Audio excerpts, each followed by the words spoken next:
Olá, professores, professoras, sejam todos bem-vindos a mais uma TPC aqui pela Diretoria de Ensino de Mauá. Oi, Silvia. Oi, Cris. Olá, professores, professoras. Sejam bem-vindos à nossa TPC, onde vamos conversar sobre o SAEB e a SEI.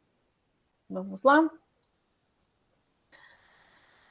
Nesta TPC, além das PCNPs, Silvia e Cris, teremos também a convidada, a professora Priscila, que compartilhará a sua experiência com a gente, né? Nós teremos aí a nossa boa prática com a professora Priscila.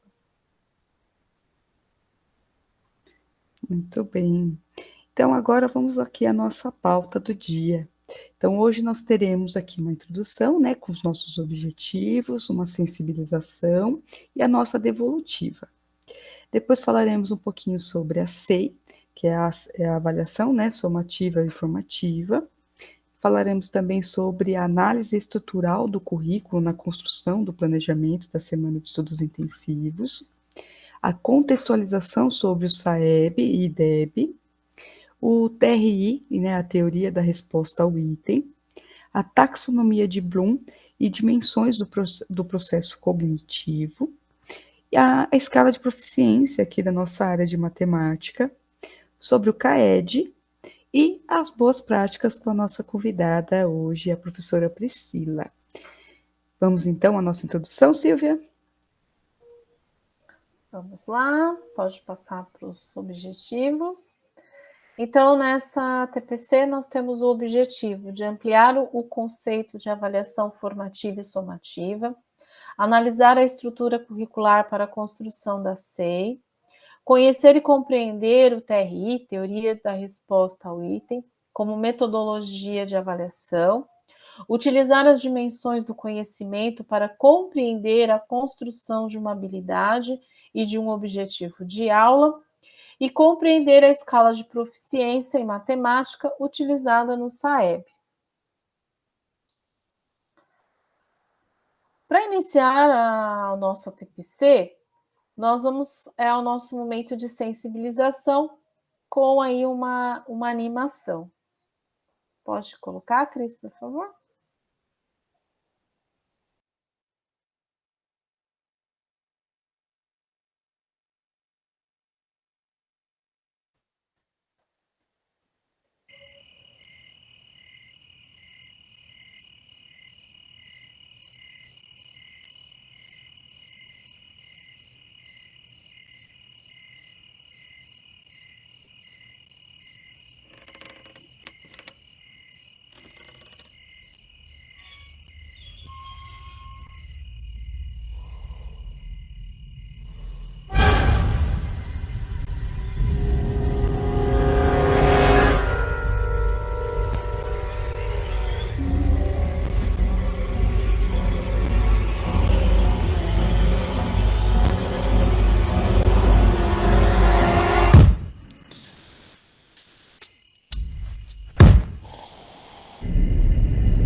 Muito bem, professores. Vamos agora à nossa interação, né?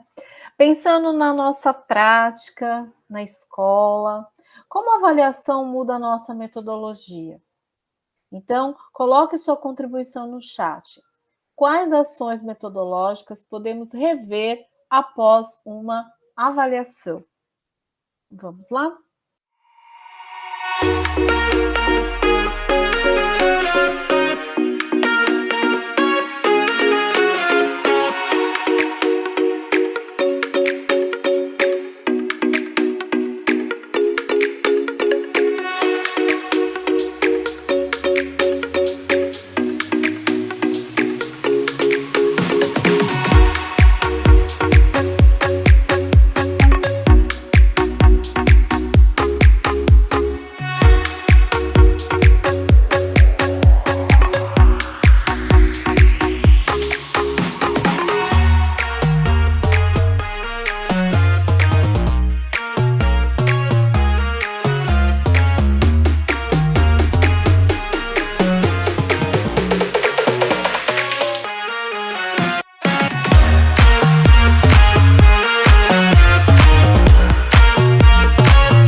Obrigada, professores, pelas contribuições. A autoavaliação é um procedimento decorrente do autoconhecimento.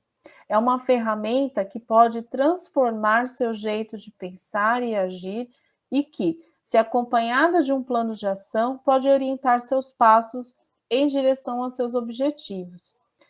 Vamos ver alguns benefícios da autoavaliação são desenvolvimento da inteligência emocional, que pode apoiar o seu desempenho como professor, compreensão de si mesmo e de seus valores, aperfeiçoamento das relações interpessoais, desenvolvimento da autorregulação e entendimento de seus potenciais e habilidades como professor. Então, fica aí uma dica de uma autoavaliação após aí um período de avaliação dos alunos. Cris? Muito bem, agora vamos à nossa devolutiva, né, do ATPC, do dia 16. Então, o professor colocou aqui, elaboração de plano de recuperação. Então, a escola, ela deve se organizar observando as suas especificidades. Então, lembrando que o plano, ele é um instrumento que ele norteia o nosso trabalho na sala de aula, e no ATPC, né, do dia 16, nós trouxemos algumas sugestões de planos de ensino, né, de planos que vocês podem utilizar, falando um pouquinho sobre os tópicos que não devem faltar nesses planos, tá bom? Então, quem tiver interesse, revejam a formação do dia 16, e nós temos, né, no site da diretoria, nosso canal, né, no YouTube, vocês podem estar revendo essas formações, tá bom? A próxima, vocês estão pedindo aqui umas sugestões de materiais para professores iniciantes.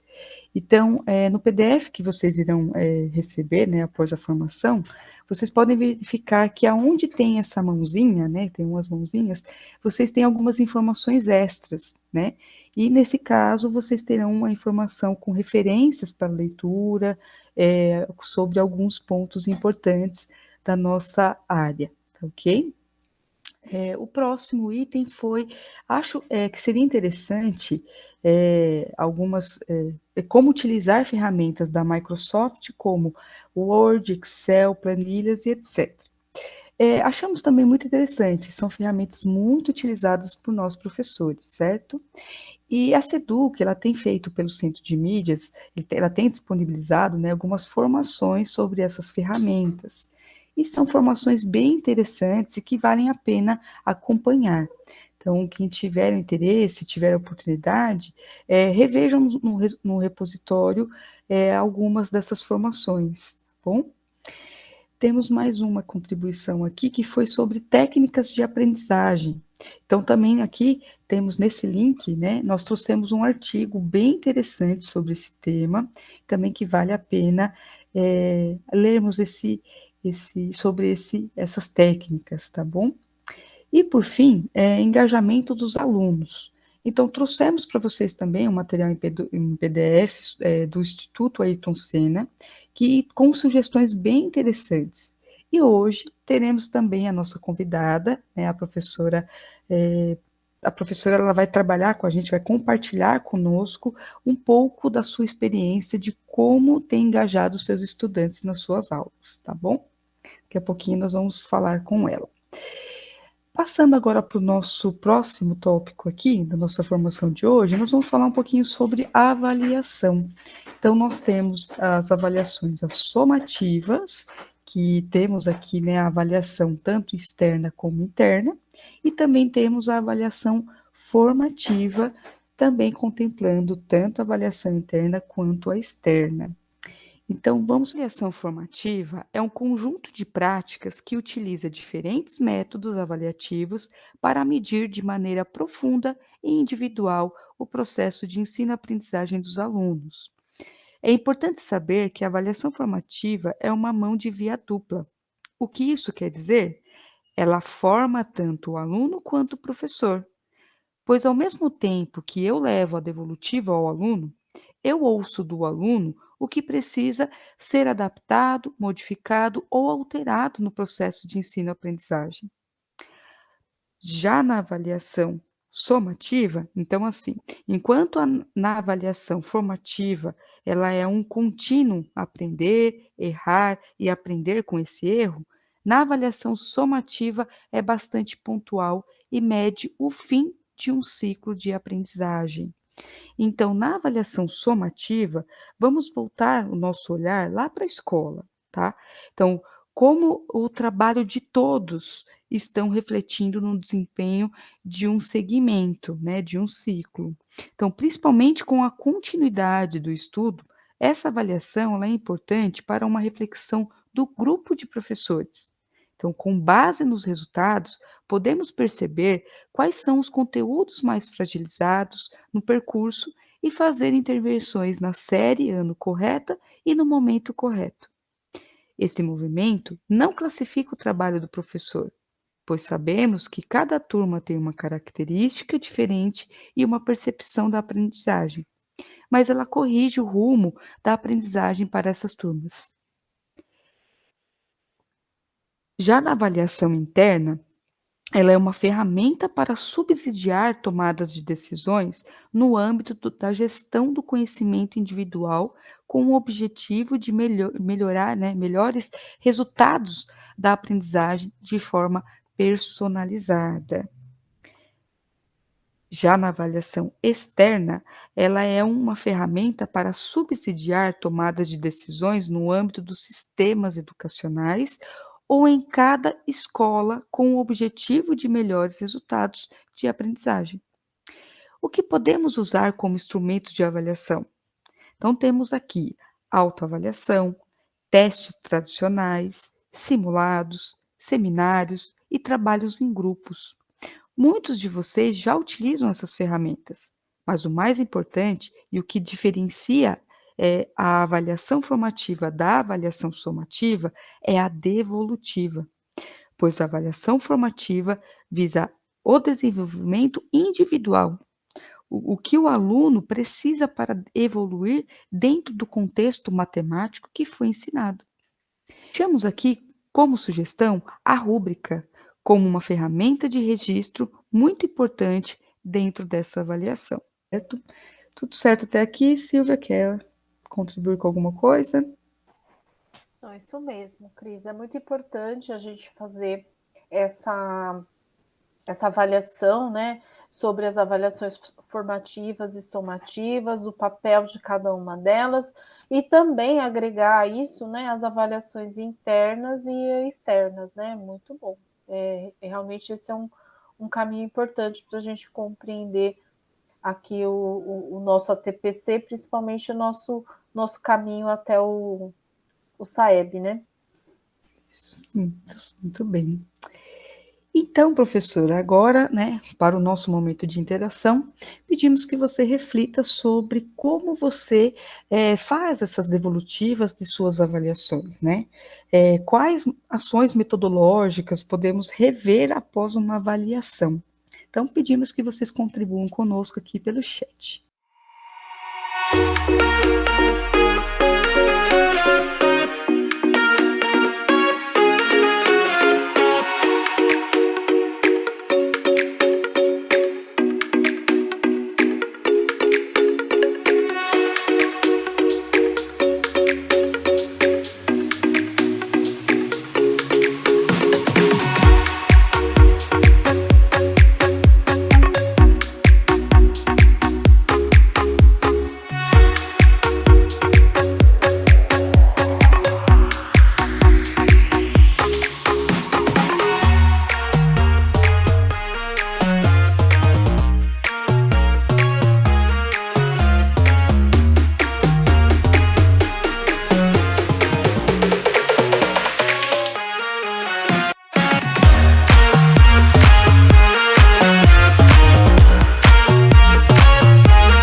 Isso. Então, é muito bom fazermos essa reflexão e discutirmos para fazermos essa devolutiva, né? Como fazermos essa devolutivas, para que assim a gente repense as nossas práticas e melhore, né? O aprendizado dos nossos estudantes. Então, agradecemos aqui a todas as contribuições. E agora nós temos o nosso próximo tópico, né, que é a contextualização sobre o SAEB. Então, vamos falar um pouquinho aqui sobre o que é o SAEB, né? E o SAEB ele é um dos indicadores, né, que compõem o Índice de Desenvolvimento da Educação Básica, que é o nosso IDEB. E o principal é o levantamento da qualidade do ensino no Brasil, né? Então, o SAEB ele tem a responsabilidade pela aplicação pelo INEP, né, feita pelo INEP, e é um conjunto de avaliações externas realizadas para fortalecer o diagnóstico da nossa educação básica no Brasil, certo? Temos aqui também, não, os resultados eles não refletem a porcentagem de acertos de um aluno respondendo a uma prova, mas a de um conjunto de alunos respondendo às habilidades do currículo proposto, distribuídas em várias provas diferentes. Então, o resultado ele se dá pela representatividade de um grupo de alunos com uma unidade dentro do sistema de ensino, tá certo?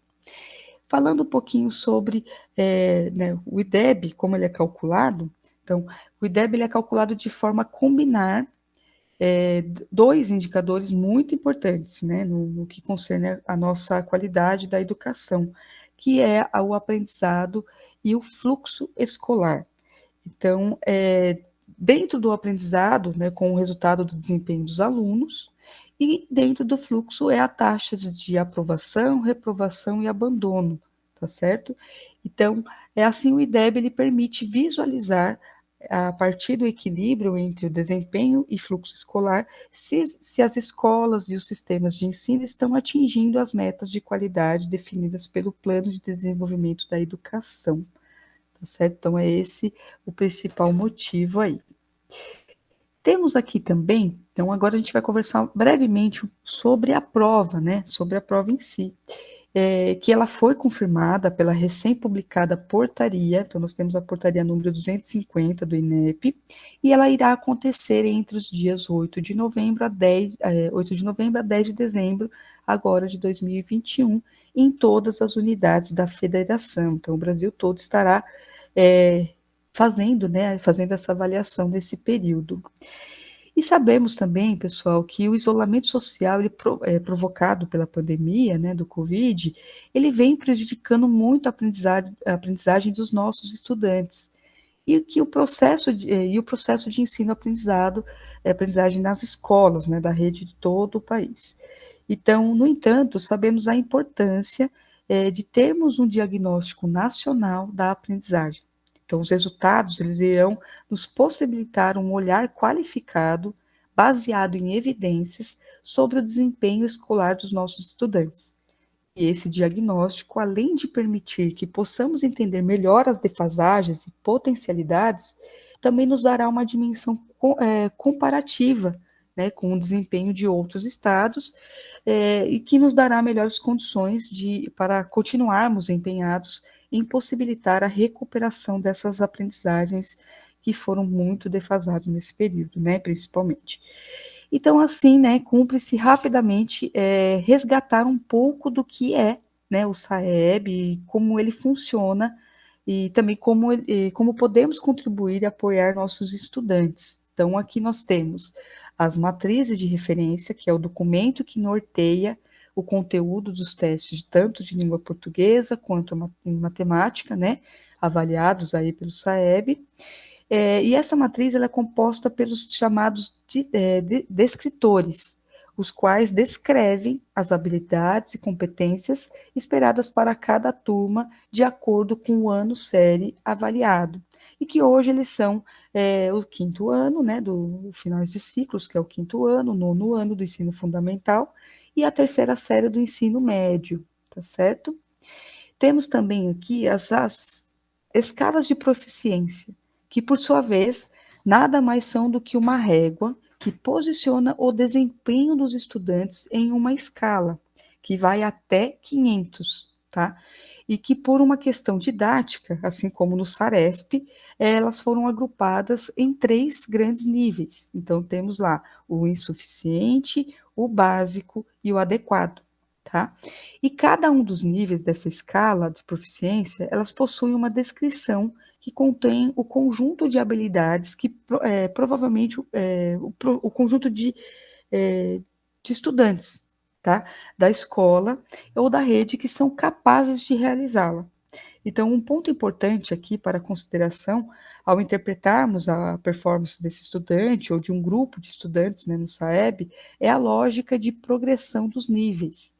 Então, assim conforme a própria descrição do nível da matriz, o estudante ele vai se encontrar no nível 5, por exemplo, né, o básico, além das habilidades daquele nível que ele deveria, né, dominar também nas outras habilidades anteriores. Então, se ele está lá no nível, no quinto aninho, ele tem, não, no quinto aninho ele tem que ter as habilidades do quinto, né? Mais as habilidades que ele deveria vir até o quinto aninho, tá certo?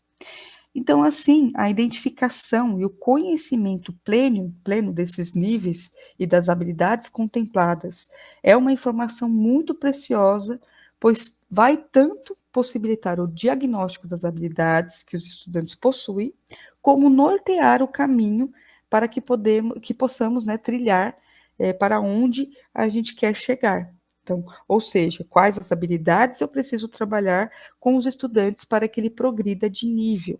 Tá certo? Então, aqui nesse slide, nós temos 2 links que podem ser muito úteis, né? Um link, o primeiro link, que é o link que foi produzido aqui pela Secretaria da Educação, que orienta o uso do SAEB para um planejamento das nossas ações, tá certo? E também o segundo link, que é o link que apresenta, né, faz uma apresentação da SEDUC com as orientações do planejamento a partir das avaliações para a melhoria da pedagógica aqui, tá ok? Silvia? Muito bem, Cris. Podemos continuar falando ainda, né, de SAEB, como que é feita aí a correção, né? Então a gente vai entender um pouquinho sobre a teoria da resposta ao item, né? Que é usado tanto no SAEB como também pelo CAED, tá? Então pode passar o vídeo, Cris, por favor. Meu nome é Gemima Giron, eu sou psicóloga e professora, e o tema de hoje é a teoria clássica dos testes versus a teoria de resposta ao item. Primeira diferença aqui, a teoria de resposta ao item, como o próprio nome já diz, ela leva em consideração item por item, e não o score total. Então, a teoria clássica dos testes, ela soma todas as pontuações e ela trabalha com essa pontuação total. A teoria de resposta ao item não, ela avalia item por item. Esse é o primeiro ponto. Segundo ponto, ela não usa a curva da normal como seu modelo matemático para avaliar o seu score, tá? Ela usa uma outra curva que chama curva característica do item. Avalia cada um dos itens e verifica o quanto que este item faz referência a habilidade, a aptidão que você está avaliando, tá bom? Então, a curva característica do item, que a TRI usa, ela diz o seguinte, que quanto maior a sua habilidade naquilo que está sendo avaliado, maior a probabilidade que você vai ter de acertar aquele item. E como é que a teoria de resposta ao item avalia isso? Eu peguei aqui um modelinho, que é o modelinho que o Enem usa para ficar mais fácil para vocês entenderem. Então, o primeiro passo seria elaborar as questões. Então, você elabora vários itens. Ou seja, no caso do Enem, você elabora várias questões sobre os diversos temas. Aí, esse é o estudo teórico, tá? Então, quando você analisa a teoria, analisa tudo que está relacionado àquilo e aí elabora itens para aquilo. Que tenha uma mistura coerente entre perguntas fáceis, médias e difíceis. Ok? O aluno errou várias questões que foram consideradas muito fáceis e acertou algumas questões que são consideradas muito difíceis. O que a TRI entende? Bom, ele acertou questões que eram muito fáceis. Isso aqui era para ele ter acertado. Então, se ele não acertou as fáceis e acertou as difíceis, provavelmente isso quer dizer que ele chutou. Ou seja, que ele realmente não tem capacidade, que ele acertou as perguntas difíceis por um mero acaso. E aí, por isso, a nota dele é mais baixa. E uma outra pessoa, por exemplo, que talvez não tenha acertado perguntas difíceis, mas ela foi coerente, ela acertou todas das mais fáceis, acertou mais ou menos as medianas e acertou uma ou outra difícil, mesmo que tenha sido a mesma quantidade do outro, a nota dela vai ser maior, porque ela foi mais coerente. As questões mais fáceis ela acertou, a média acertou mais ou menos, enfim. Então aí a TRI avalia a coerência das respostas e aí ele tem essa capacidade de descobrir se você chutou ou não. Espero vocês de volta no próximo vídeo. Até mais!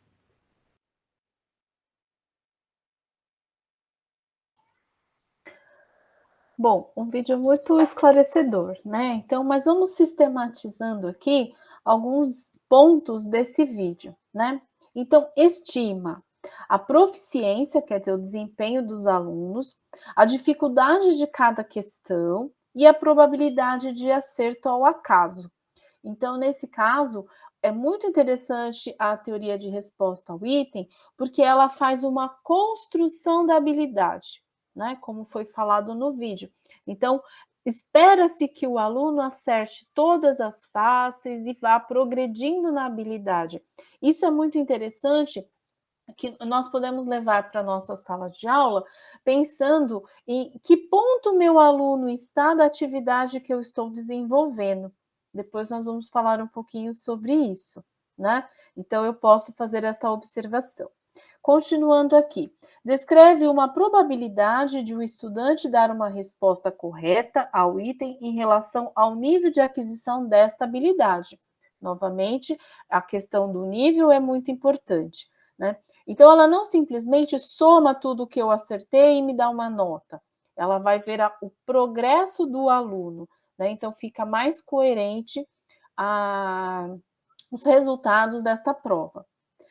Continuando, permite comparação entre alunos submetidos a outra prova do mesmo tipo. Então, como ela faz uma escadinha de nível de habilidade, eu consigo comparar o nível dos alunos dentro de provas, mesmo provas diferentes. Se as provas foram construídas com a mesma percepção de nível de aquisição de habilidade, eu consigo fazer uma comparação. O que não acontece quando eu somo todos os resultados, né, todas as questões e dou uma nota. Eu não consigo comparar um aluno que tirou 5, o que ele realmente sabe, né? Então, 5 de uma prova e 5 da outra, eu não consigo ter essa percepção, que aqui ela facilita bastante nessa teoria da resposta ao item. Não contabiliza apenas o número total de acertos no teste e tem a capacidade de distinguir os estudantes que têm a proficiência requisitada daqueles que não a têm. Certo? Tudo bem, Cris? Quer fazer algum comentário? Não, tudo bem, tá tudo certinho. Então, vamos continuar. Bom, nós vamos retomar aqui um pouquinho a taxonomia de Bloom. Pode passar, Cris, por favor? Tá, a nossa escadinha aqui, né? Então, vamos relembrar aqui no primeiro degrau, né, que é o lembrar, está relacionado a conhecer e produzir ideias e conteúdos. O segundo degrau, compreender, está relacionado a estabelecer uma conexão entre o novo conhecimento e um previamente adquirido.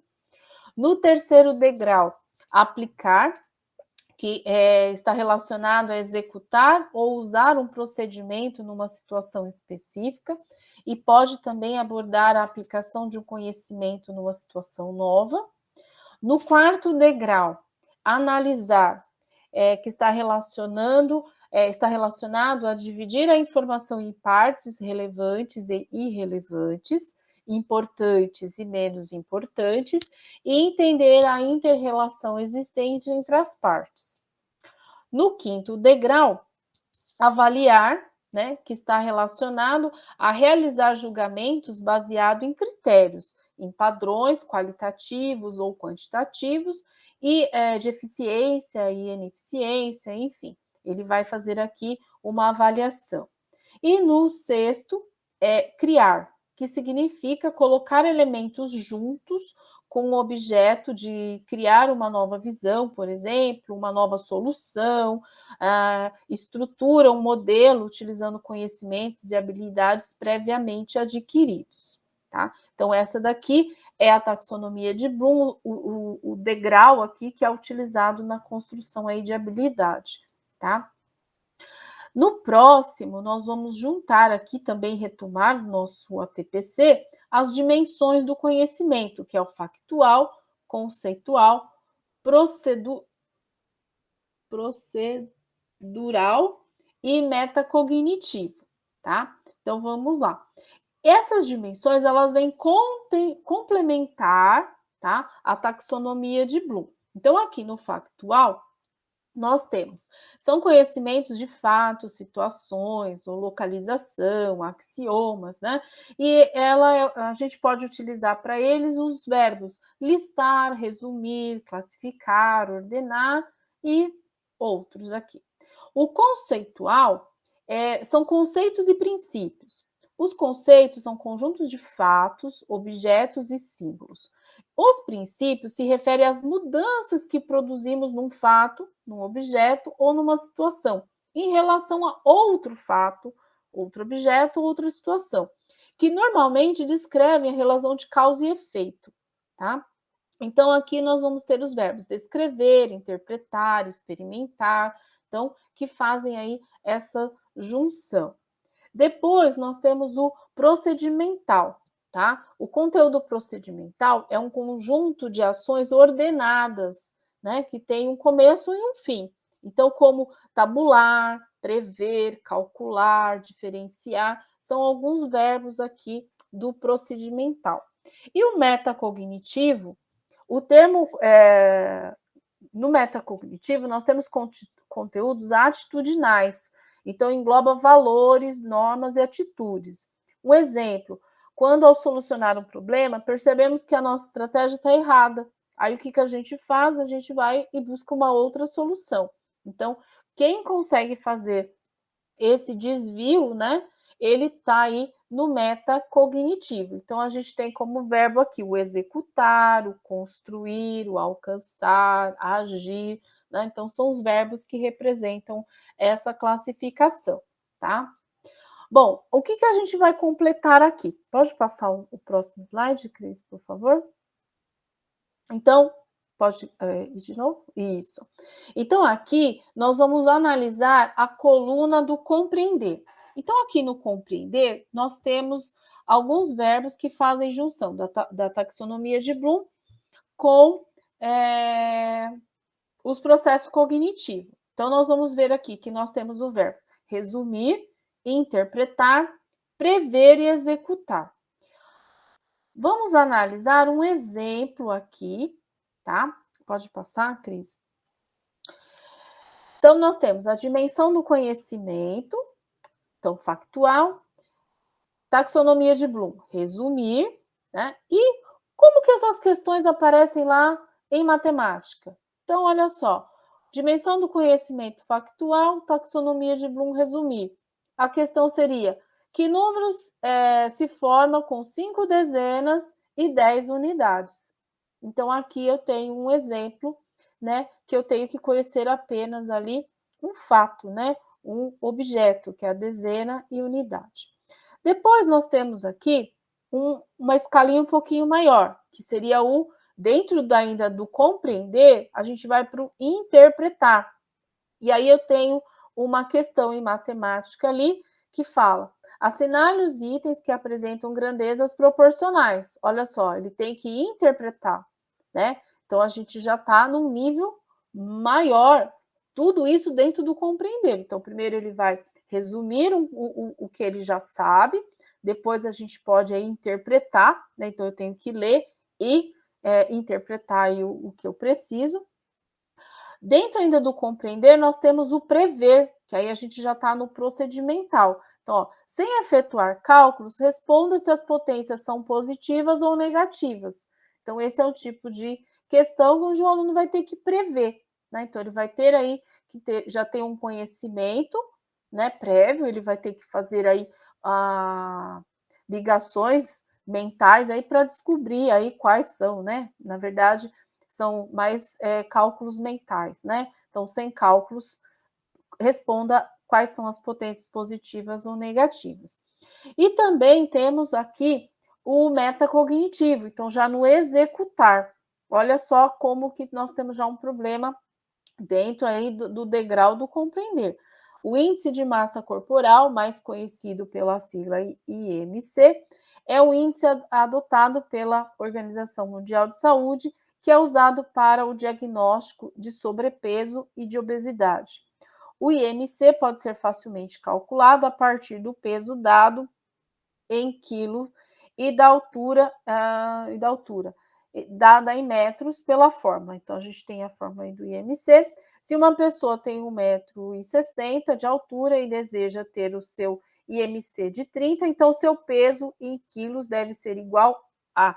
Então, olha só, né, como que já está mais complexo essa questão, né? E essa questão, ela é aí do degrau de compreender dentro do metacognitivo, tá? Então, aqui é um exemplo de como que a gente pode avaliar pensando aí na questão dos nossos verbos, né? Dentro da taxonomia de Bloom e do processo cognitivo, certo? Cris? Não? Muito bem. Agora podemos ir para o próximo tópico.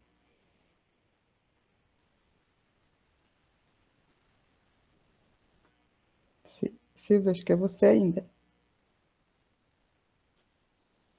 Tá fechado. Bom, dando continuidade, vamos falar sobre a importância da SEI como processo de recuperação, tá? Então, é muito importante a gente ter conhecimento lá da questão dos verbos que são utilizados para escrever as habilidades, porque é muito importante na hora que eu vou analisar aqui os meus conteúdos para SEI, né? O que eu trabalhei, o que eu vou escolher. Então, vamos lá. A SEI, as semanas de estudo intensivo, previstas no calendário escolar desde 2020, né, pela Resolução 65 de 2019,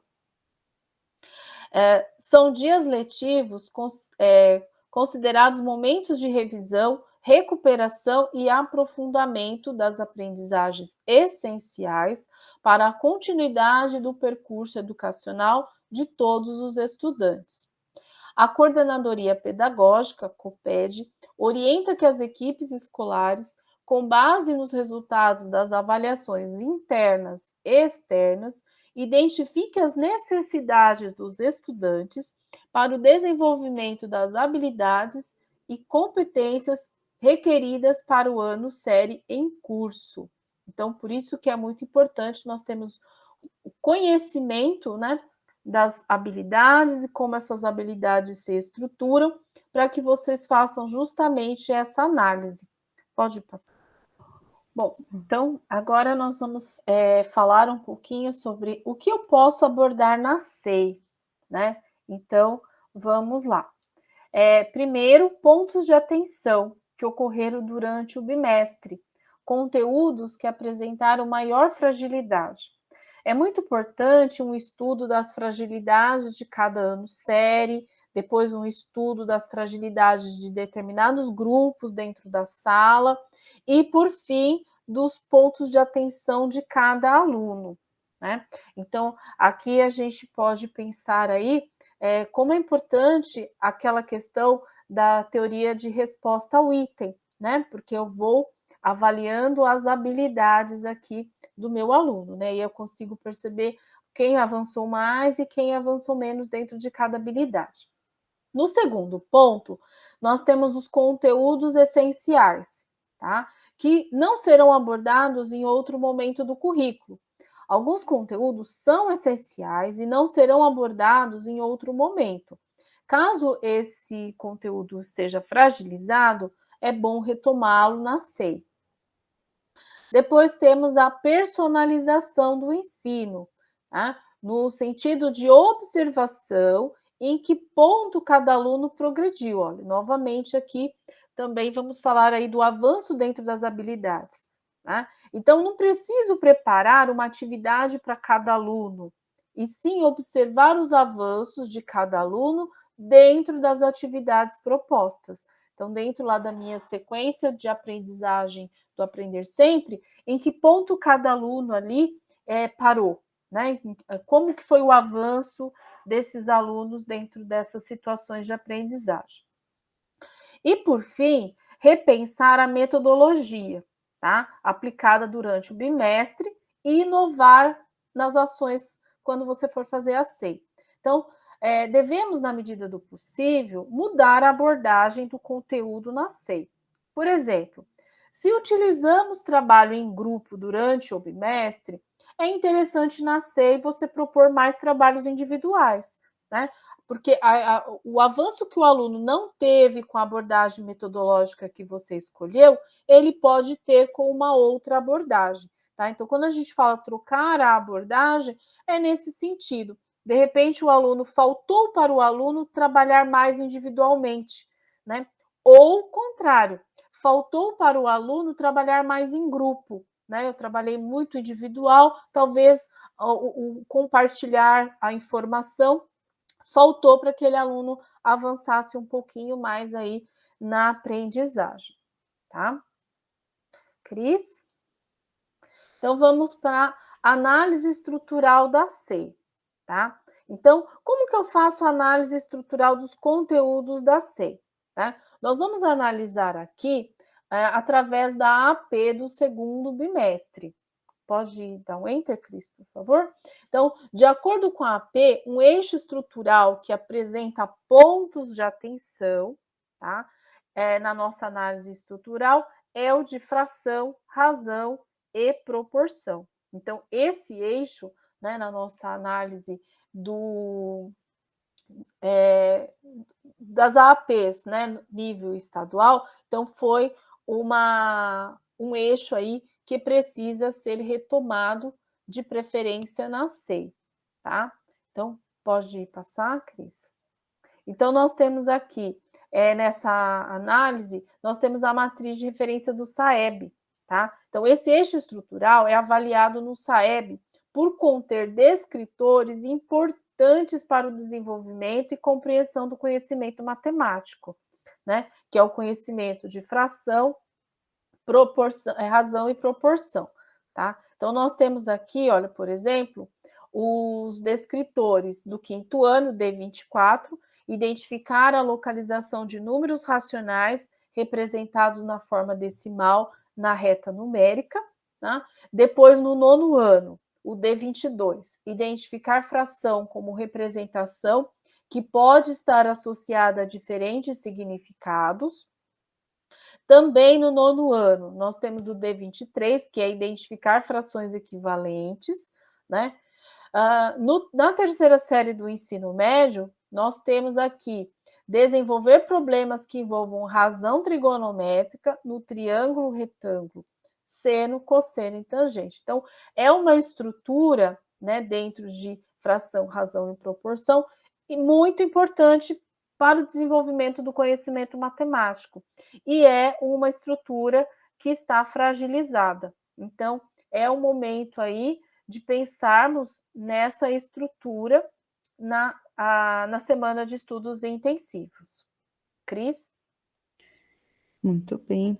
E com relação a esses descritores, nós trouxemos aqui para vocês, né, alguns exemplos de questões para se trabalhar na semana de estudos intensivos. Então, aqui algumas sugestões de atividades. Por exemplo, né, no nono ano, né, a D22, né, o descritor D22, que é de identificar identificar frações como representação que pode ser associadas a diferentes significados. Então, temos aqui um exercício, que é no exercício, ele vai ter que transformar, né, uma fração ter que fazer uma outra abordagem, uma outra representação. Então, o sistema fracionário na parte geométrica da coisa, né, no desenho, no formato de desenho. Então, é outra representação. Temos aqui um outro exercício, que também nós temos a parte fracionária, e ele vai ter que transformar num número decimal. Então, é uma outra representação, né, de fração, né, de números fracionários aí, números racionais. Temos um outro exemplo, que é de um outro tipo de exercício, onde ele vai ter uma situação problema, que ele vai ter que transformar essa situação problema em uma fração. Então, percebam que existem diferentes aqui atividades com diferentes representações, né? Diferentes significados dessa numeração fracionária. Já no descritor D23, que é de identificar frações equivalentes, também ainda para o nono ano, nós temos aqui algumas atividades. Então, um exemplo de atividade é essa, onde eles têm aqui, né, são vários amigos, onde eles estão percorrendo, né, percorrendo um caminho, e eles querem saber, dentre esses amigos, qual que se encontrarão no mesmo ponto, né, desse caminho. Então, o aluno vai ter que perceber aqui dentre essas 4 frações, quais dessas são frações equivalentes, né, para que eles estejam no mesmo caminho. Uma outra atividade observando essas frações, né, eles vão ter em cartões, eles vão ter que representar também em quais desses cartões eles representam as frações equivalentes, né, são duas atividades aí para o nono ano, com esse descritor. Já para o ensino médio, nós temos aqui o descritor 5, que é de resolver problemas que envolvam razões trigonométricas, né, no triângulo retângulo, então seno, cosseno, tangente, e temos aqui 2 atividades, lembrando que a parte do desenho é muito importante, isso chama bastante atenção dos nossos estudantes, né? Então, vocês trazerem essas atividades nesse formato, ele também dará um pouquinho de subsídio para que os nossos alunos já comecem a entrar naquele universo da prova, né, do SAEB, tá certo? Então, aqui nós temos 2 atividades que contemplam tanto o seno, cosseno e tangente nesse formato, tá? Vamos agora falar um pouquinho sobre a escala de proficiência, tá? Então, a escala de proficiência, nós temos aqui, né, do 5º, do nono e da terceira série, tá? Então, os estudantes, a gente tem lá os níveis, né, os níveis. Então, ele pode estar abaixo do básico, no adequado ou no avançado. Então, os estudantes, eles cuja proficiência se encontram na faixa vermelha, então, de 0 a 150 para os anos iniciais, de 0 a 200 para os anos finais e de 0 a 250 para o ensino médio, eles ainda não desenvolveram as aprendizagens relacionadas a esta competência e se encontram na situação abaixo do básico, tá certo? Já os estudantes que se encontram em níveis de proficiência entre 175 e 200 para os anos iniciais, 225 a 275 para os anos finais e 275 a 325 para o ensino médio, na questão na faixa laranja, esses alunos estão no início de desenvolvimento dessas competências, então eles se encontram ainda no nível básico. Já no verde claro, onde os alunos estão aí nos níveis eles encontram, né, dos níveis de 225 a 250 dos anos iniciais, 300 a 325 dos anos finais e 350 a 375 do ensino médio, eles já se encontram no avançado, né? Então, eles já estão aí com os níveis, já aprenderam, né, todas as competências dos níveis anteriores e estão acima do que a maioria dos estudantes já se encontram, estão acima deles, não é? Silvia? Muito bem. Então, vamos aqui repensando, né, as aprendizagens. Então, a gente vai perceber aqui que a matriz curricular da SEDUC e a matriz de referência do SAEB, elas estão interligadas, tá? Então, nós temos aqui na BNCC, nós temos a habilidade do ensino fundamental 09, matemática 22, né? Escolher e construir o gráfico mais adequado, colunas, setores e linhas, com ou sem uso de planilha eletrônica para apresentar um determinado conjunto de dados, destacando aspectos como as medidas de tendência central. Então, essa habilidade que está lá na BNCC, ela também está no currículo paulista. E ela foi desmembrada aqui na matriz de referência. Olha lá. Então, nós temos a D37 do 9º ano, associar informações apresentadas em lista e ou tabela simples aos gráficos que as representam e vice-versa. Esse mesmo descritor aqui, ele também aparece lá no 3º ano, tá? E aí vocês vão perceber que ele vai apresentar um nível diferente, tá? De proficiência. Então, vamos lá. Então, aqui, no 9º ano, nós temos uma questão, né, para exemplificar esse descritor. Então, a tabela ao lado mostra as temperaturas mínimas registradas durante uma semana no mês de julho, numa cidade do Rio Grande do Sul. Qual é o gráfico que representa a variação da temperatura mínima nessa cidade nesta semana? Então, a gente tem uma tabela e o aluno tem que identificar qual é o gráfico que está representado aqui através da tabela. Então, vamos observar que esta questão no 9º ano, ela tem aqui o nível 3, né? Ele está aqui de 250 a 275. Então, esse descritor apresenta aqui esse nível 3, certo? E aí, vamos ver no próximo slide, o mesmo descritor, né?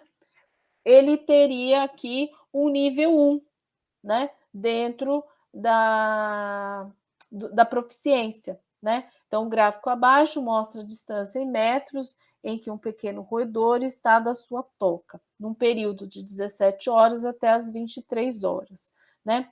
Aí a gente tem, no caso, a tabela ficou em cima das alternativas aqui, né? Então, os dados indicam que o animal, então ele teria que fazer aqui uma interpretação aqui do nosso gráfico, né? Isso faz com que a gente pense lá naquela régua que a Cris colocou, em que a gente vê lá o vermelhinho em um e laranjinha no outro, né? E azulzinho do 5º ano, né? Porque são diferentes momentos de aprendizagem, então a régua ela vai modificando, tá? Então é importante a gente perceber isso também, que conforme vai passando a escolaridade do aluno, ele também tem que ir aumentando ali a sua proficiência, certo, Cris? Certo, muito bem. Bem, então aqui nós trouxemos para vocês, ó, então vamos falar um pouquinho das escalas, né, de proficiência, como elas foram divididas em 4 faixas de notas, então cada uma dessas faixas indica uma proficiência. Então nós temos aqui os alunos que estão abaixo do básico, né, esses estudantes, eles têm domínio insuficiente dos objetos de conhecimento do ano e série em questão. Então, aqui nós fizemos, né? Se vocês clicarem aqui no 9º ano, quando vocês tiverem o PDF, ao clicar na imagem, ele vai te direcionar para o nível que esse aluno que está embaixo do básico está. Então, vamos dar aqui uma uma ideia aqui para vocês de como ficou. Então, nesse documento, ó, ele vai te direcionar. No 9º ano, abaixo do básico, o aluno ele tem o desempenho, ele está apenas no nível 1, com um desempenho, né, maior ou igual a 200 e menor que 225. Então, ele vai estar ali entre essa faixa, né? Então, ele vai estar lá no vermelhinho. Então, ele só vai saber, ele só vai ser capaz do quê? De trabalhar com números e operações, né, das álgebra e funções. Então, reconhecer o maior ou menor número em relação a uma coleção de números racionais representados na forma decimal. E no tratamento de informações, ele vai conseguir interpretar dados apresentados em tabelas e gráficos, e apenas isso, né? Então, esse aluno do 9º ano que está no nível 1, ele tem esse domínio insuficiente dos objetos de conhecimento, tá? E aí, voltando aqui para a nossa tabelinha, nós temos aqui no nível básico.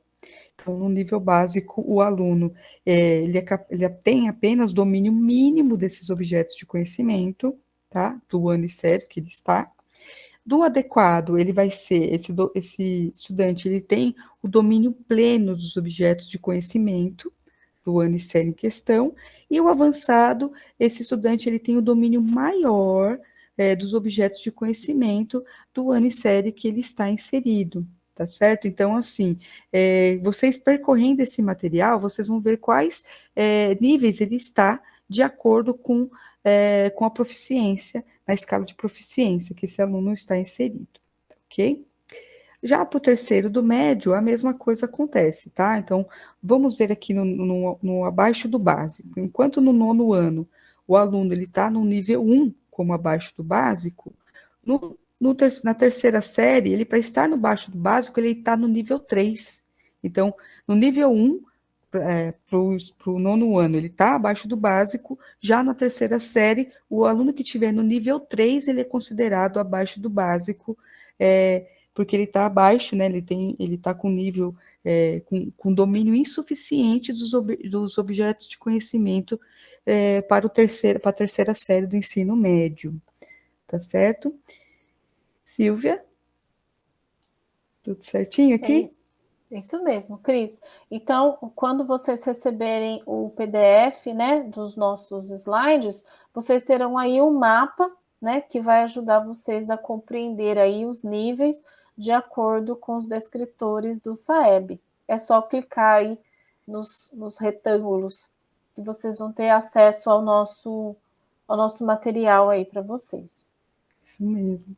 E assim, também, para ajudá-los também, nós fizemos aqui também, né, quando vocês receberem esse material, também vocês vão ter esse link, né, que vai te direcionar a um drive, onde a gente colocou para vocês aqui alguns simulados para que vocês possam consultar, e caso alguém queira compartilhar, né, ou fazer um simulado com as suas turmas, né, é importante aqui vocês terem esse material. Então, nós já fizemos aqui, temos. Se alguém tiver também material que queira compartilhar com a turma, quiserem mandar para nós, né, Silvia, a gente pode aqui acrescentar nesse PDF, aqui nesse drive, para que todo mundo tenha acesso. Tá certo? Isso mesmo. Então, ok. Então, podemos passar para o próximo tópico. Isso, nós vamos falar um pouquinho sobre a plataforma CAED, né? Sabemos das instabilidades, sabemos aí de todas as dificuldades, né, que ela tem apresentado, né? Mas ela vem agora com algumas novidades, que é o que a gente quer conversar com vocês aqui, tá? Então, pode passar, Cris? Então, aqui a gente tem um slide que apresenta, né, a página inicial aí do CAED, né, que vocês têm acesso, e clicando aqui em guia, isso, né, em guia da aprendizagem aqui, vocês vão ter, guia das avaliações, vocês vão ter acesso pode passar, Cris? Ao guia das atividades e avaliações. Clicando, isso, aqui em guias, peraí que eu tô...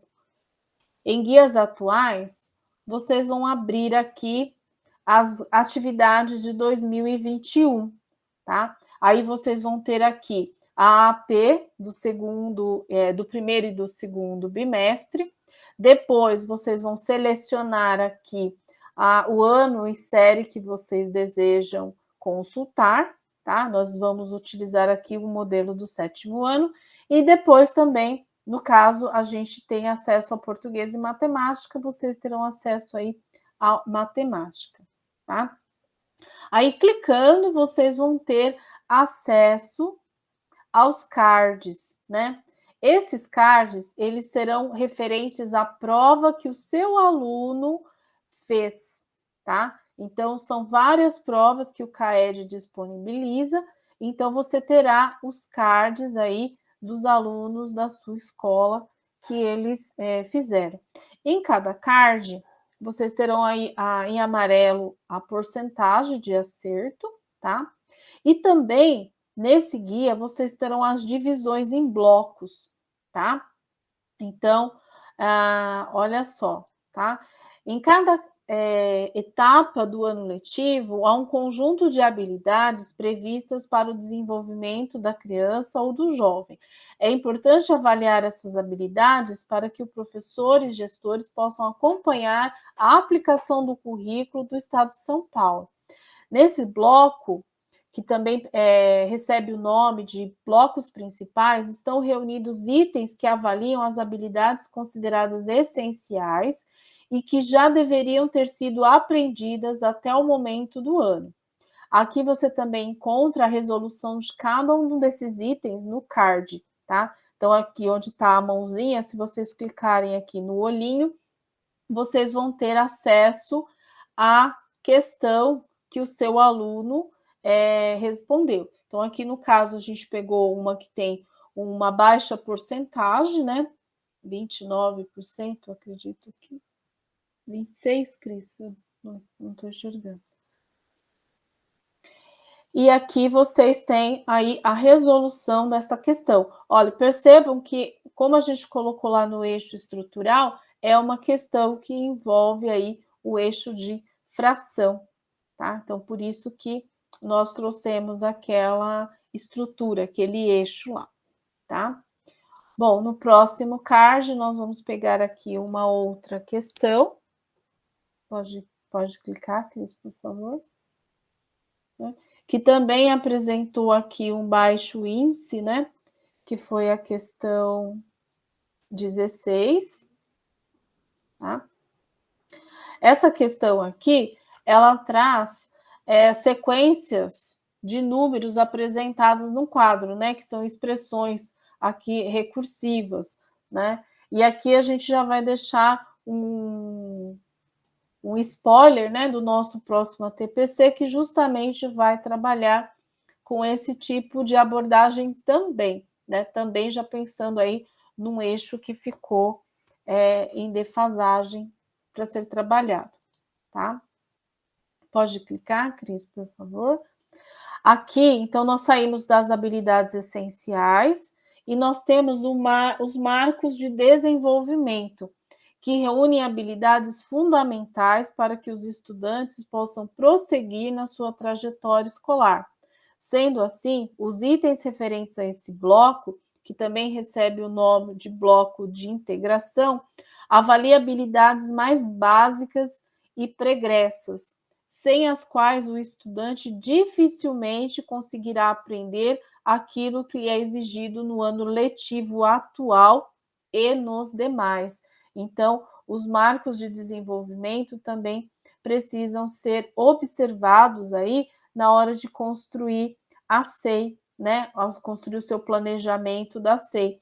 Será que eu não tenho um baixo desempenho em algum item do marco de desenvolvimento, como esse que a gente indicou aí, né? Que fala sobre justamente sobre medidas, né? Então, é um marco de desenvolvimento importante, tá?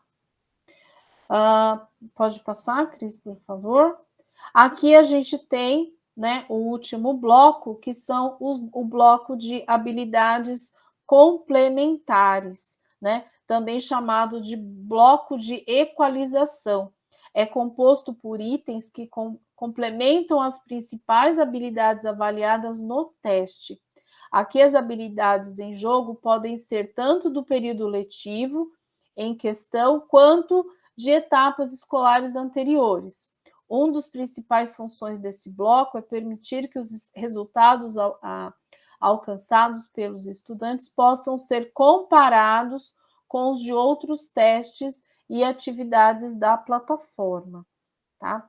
Então, a AP, ela vem estruturada desta forma, tá? Então, tem o bloco de habilidades essenciais, que é o bloco das habilidades do ano, depois dos marcos de desenvolvimento e o bloco equalizador aí para fazer aí os comparativos, certo? Então, aqui a gente também pegou uma dessas habilidades, novamente também sobre álgebra, né? Sobre tabelas aqui, expressões algébricas, que aí também é um dos assuntos que nós vamos abordar, né, Cris? No nosso próximo ATPC. Isso mesmo. Então, agora, né, chegou o momento tão esperado. Então, nós temos hoje as boas práticas. Teremos aqui, né, o tema de trabalho com pequenos grupos colaborativos, com a nossa professora convidada, a professora Priscila.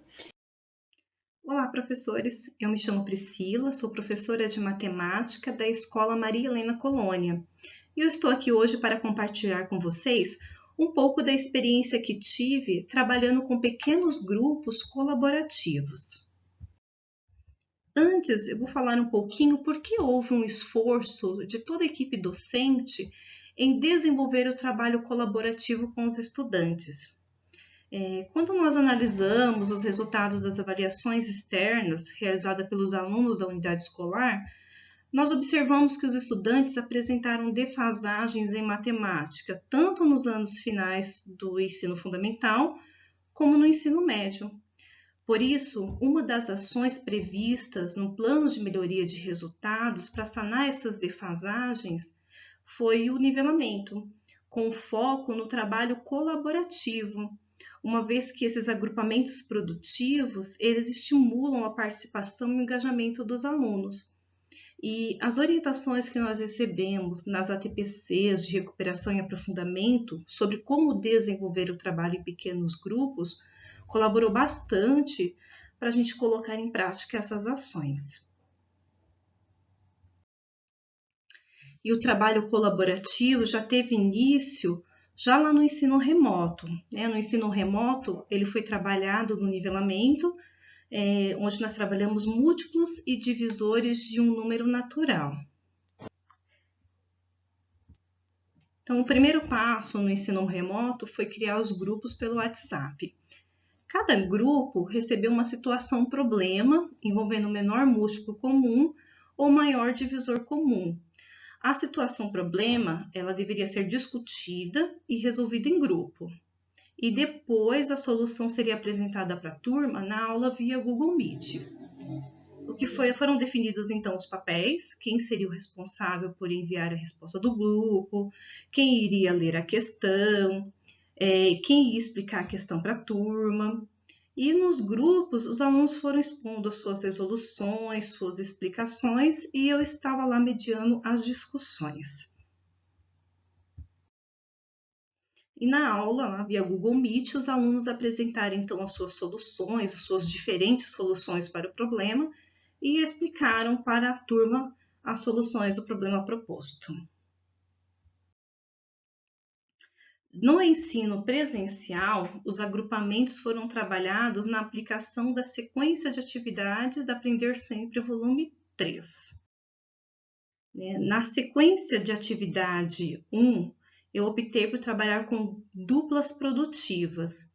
Como os alunos já tinham realizado a avaliação diagnóstica no retorno em agosto, eu pude verificar quais eram os níveis de conhecimento deles. Então, eu consegui montar ali as duplas, né?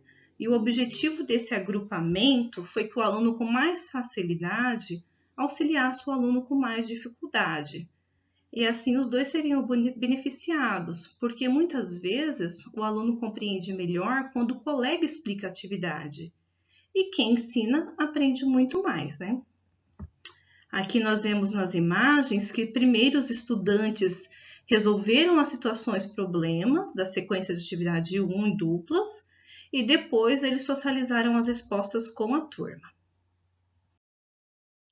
Já na sequência de atividades 2, eu optei por trabalhar em pequenos grupos, preferencialmente trios. O objetivo aqui foi de que houvesse uma troca de ideias. Os alunos foram desafiados a apresentar mais de uma solução para o problema. Nas fotos, nós vemos alunos resolvendo as situações problemas, envolvendo porcentagem, acréscimos e decréscimos. Aí, após essas resoluções, eles também apresentaram suas diferentes soluções para a turma. Como eu disse no início, o trabalho colaborativo vem sendo desenvolvido por toda a equipe escolar, tanto nas aulas da parte diversificada, como nas aulas da base comum. E nós já começamos a perceber algumas vantagens, né? A troca de ideias, porque os alunos são estimulados a participar, pois para um aluno é mais fácil a troca de ideias com um colega. E outra vantagem que percebemos é que os alunos eles observam que há muitas formas de resolver o mesmo problema. Por exemplo, em um dos problemas, os alunos precisavam calcular quanto que era 25% de um determinado valor. Aí eu estava lá próxima do grupo e ouvi a conversa. Um aluno ele estava resolvendo aquele problema usando um algoritmo para calcular a porcentagem. Só que o outro disse, mas 25% é um quarto, e um quarto é só dividir por 4. Aí a gente percebe a troca de ideias, as diferentes soluções para o mesmo problema. E por fim, uma outra vantagem observada é que ajuda a desenvolver as competências socioemocionais. Por exemplo, desenvolve iniciativa social, porque os alunos se aproximam mais dos colegas, até mesmo aqueles que são mais tímidos. O respeito, porque ele vê que ele precisa ouvir os colegas, esperar a sua vez de falar. Desenvolve também autoconfiança para que ele possa expor as suas opiniões e também socializar suas respostas com a turma. Eu sei que o trabalho colaborativo não é novidade para nós professores. Ele já faz parte da nossa rotina há muito tempo. Mas eu espero que o que foi dito aqui tenha contribuído de alguma forma para a prática de vocês. Agradeço a todos pela atenção, agradeço também às professoras Cristiane e Silvia pelo convite. Muito obrigada. Muito obrigada, professora Priscila. Que contribuição maravilhosa, que experiência linda. Parabéns a você, aos seus alunos, as PCGs, a Fernanda e a Cidinha, né, que emprestaram você para o nosso ATPC. Muito obrigado. E também fica aqui um convite a todos os professores que têm boas práticas. É muito fácil participar do nosso ATPC, basta gravar um vídeo, né, e nos enviar o link, que aí vamos inserindo aí dentro dos nossos ATPCs as boas práticas, que eu tenho certeza que todo mundo tem uma boa prática esse ano, tá bom? É isso mesmo. Parabéns, professora Priscila. Muito obrigada, né, pela sua contribuição maravilhosa aqui, enriquecendo aqui a nossa formação de hoje. E é o que a Silvia disse agora. Convidamos a todos, sempre, né? Convidamos vocês. Mandem para a gente as práticas de vocês, que sabemos que são inúmeras e fantásticas, né? Vamos compartilhar aqui com a gente.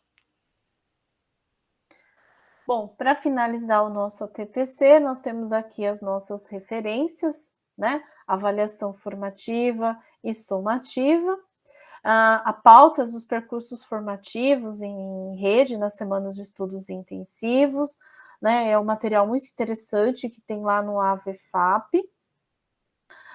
Também nós utilizamos o INEP, né? Também tem material bem interessante lá na plataforma, né, no site do INEP, e também a plataforma São Paulo do CAED, tá? Para construção aqui do nosso ATPC. Agradecemos a todos, né, com uma frase aqui do Paulo Freire, né, que fez 100 anos. Ninguém educa ninguém, ninguém se educa a si mesmo. Os homens se educam entre si, mediados pelo mundo. Então, até o nosso próximo ATPC. Isso mesmo. Boa semana a todos, boa semana de estudos intensivos e até a próxima.